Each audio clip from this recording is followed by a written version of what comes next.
jurnalis kami dari Tribun Sumsel, ada Edison yang saat ini sudah tersambung bersama kami. Halo Edison. Halo rekan Firda. Edison, bisa Anda jelaskan apa dampak dengan penutupannya tersebut?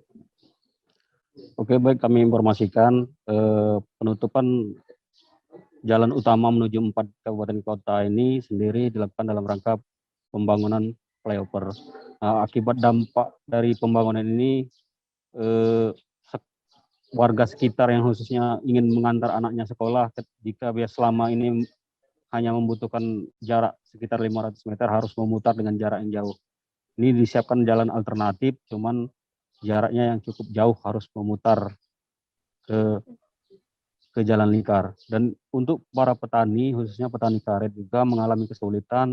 Mereka mengendarai sepeda motor tidak bisa melintas dengan jarak dekat, tapi harus memutar dengan jarak jauh, apalagi kondisi malam sangat gelap. Demikian, Firda.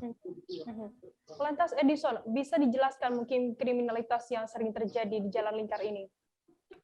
Baik, Firda, dengan dialihkannya arus lalu lintas ke jalan lingkar, terjadi kriminalitas yang sangat tinggi, di mana selama ini sebelum adanya jalan lingkar ini, sering disebut bahwa jalan lingkar ini adalah jalur Gazanya Kota Prabu Muli. Di sini sendiri banyak kriminalitas seperti penodongan, pungli, dan berbagai macam aksi begal, karena kondisi lalu lintas di sana lampu gelap dan jalannya sedikit rusak. Demikian. Lantas Edison, apa upaya pemerintah sendiri terkait kelengkapan rambu-rambu di jalan tersebut? Terkait banyaknya keluhan masyarakat, khususnya pengendara ini sendiri, pemerintah Kota Prabu-Muli sudah beberapa kali meninjau melalui Dinas Perhubungan, pihak kepolisian dari Satlantas. Mereka akan melakukan pemasangan lampu penerangan jalan.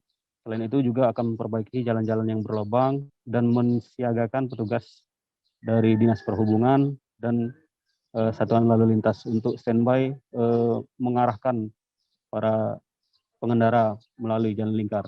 Demikian.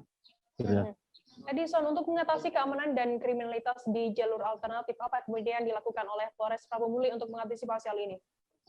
Baik, kita informasikan juga bahwa di jalan lingkar timur Kota Prabu-Muli ini kondisinya sangat gelap. Jadi banyak sekali khususnya sopir truk yang melapor menjadi korban begal dan pungutan liar.